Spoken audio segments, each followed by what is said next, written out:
En cette veille de fête de Pentecôte, notre invitée aujourd'hui, Françoise Le Floch, elle est la déléguée diocésaine pour le service du catéchuménat.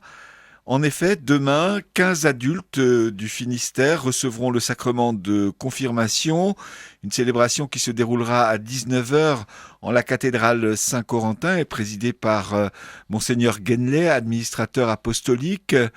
François, je voulais vous demander pour commencer, quelles sont les motivations qui font que des adultes aujourd'hui demandent à faire un parcours vers le sacrement de confirmation ? Les adultes aujourd'hui qui vont être confirmés donc à la vigile de Pentecôte ont exprimé un peu les raisons pour lesquelles ils souhaitaient être confirmés et ils sont tous jeunes, donc les questions qui les ont portées c'est autour de leurs enfants souvent, c'est-à-dire les enfants ont pu faire une première communion, ils se sont dit pourquoi pas moi, ou ils ont rencontré leur conjoint et à l'occasion d'une préparation au mariage religieux ou de la rencontre de la belle-mère, on leur a dit ah bon t'es pas confirmé mais tu sais que c'est possible. Voilà. Et c'est ces moments forts de leur vie qui ont fait qu'ils ont pu réaliser ce qui les attendait depuis longtemps, finalement, c'était d'approfondir leur foi et leur relation au Christ. Pour tous ces adultes, un parcours est proposé. Qu'est-ce qui le rythme? Qu'est-ce qui le jalonne? Alors en fait, les adultes qui demandent à être confirmés ont été reçus dans leur paroisse. Alors parfois ils sont seuls, mais parfois ils sont plusieurs. Et donc ils se sont retrouvés, alors plus ou moins régulièrement, certains depuis 2 ans par exemple, comme sur l'Andivisio, ou de manière plus récente depuis le début de l'année scolaire 2013-2014, pour d'autres. Et donc à l'occasion de ces rencontres, eh bien, ils ont cherché à approfondir leur foi. Et puis on leur a proposé au niveau diocésain des moments qui leur permettent de rencontrer aussi l'Église au sens beaucoup plus large que simplement leur paroisse ou les paroissiens qu'ils connaissent d'habitude lors de leur fréquentation de la messe du dimanche. Ils ont eu donc différentes rencontres. On peut dire pour les plus marquantes, en tout cas, la rencontre avec l'évêque, au départ, donc Monseigneur Levert en janvier, qui les a interpellés sur justement qu'attendez-vous de la confirmation, où ils ont pu faire un échange bienveillant sur toutes les questions qu'ils portaient. Et puis, après avoir écrit leur lettre à l'évêque, ils ont participé à l'appel décisif pendant lequel ils ont été présentés. C'était cette année à Landbézélec en mars. Et puis, plus spécialement pour eux, on leur a proposé aussi une retraite, un temps de mise à l'écart. Et ça, c'était de manière plus proche pendant ce temps pascal déjà, c'est-à-dire en mai, ils ont été à Landévennec. Ce week-end de retraite à Landévennec a été un temps fort, je crois, de leur parcours. De quelle manière? Qu'est-ce que vous leur avez proposé de vivre pendant cette retraite à Landévennec? L'idée de se mettre à l'écart quand on est en itinéraire vers la confirmation, c'est aussi de se dire comment je me prépare spécifiquement à ce sacrement. Ça permet à la fois de valoriser le sacrement, de valoriser l'itinéraire et le questionnement de ces adultes spécifiques, de rencontrer d'autres, parce que c'est important qu'ils rencontrent d'autres au niveau diocésain pour voir qu'ils ne sont pas seuls à faire cette démarche, histoire de libérer leurs paroles et leurs témoignages après.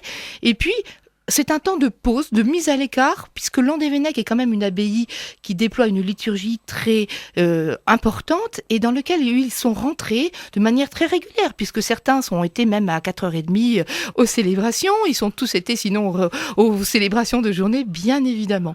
Et ce qui est intéressant, si vous voulez, c'est qu'ils ont eu la chance et l'avantage de pouvoir à la fois rencontrer le Père Abbé, d'échanger avec lui.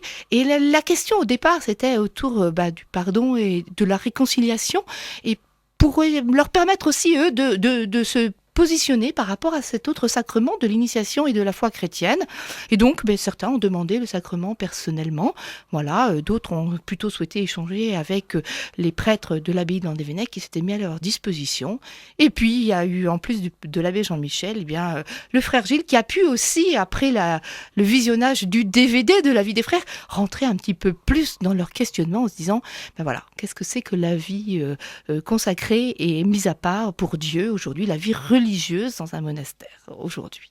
Puis j'imagine que ce parcours leur propose aussi de découvrir un peu ce qu'est la vie chrétienne, parce que c'est ça un peu le sacrement de la confirmation, c'est le sacrement de l'Esprit Saint bien sûr, mais c'est aussi avec dans l'esprit de Pentecôte, à la suite du Christ, devenir chrétien, faire église, démarrer une vie chrétienne d'adulte d'une certaine manière. Ah oui, très certainement. Alors en même temps, il ne faut pas mettre trop d'enjeux sur l'après, parce que certains, notamment 3 d'entre eux, n'ont pas reçu encore la première des Eucharisties. Ils vont donc communier également à la vigile de Pentecôte. Donc eux, leur itinéraire s'approche plus d'un itinéraire de type catéchuménal. Et donc il faut leur laisser le temps de découvrir l'Église.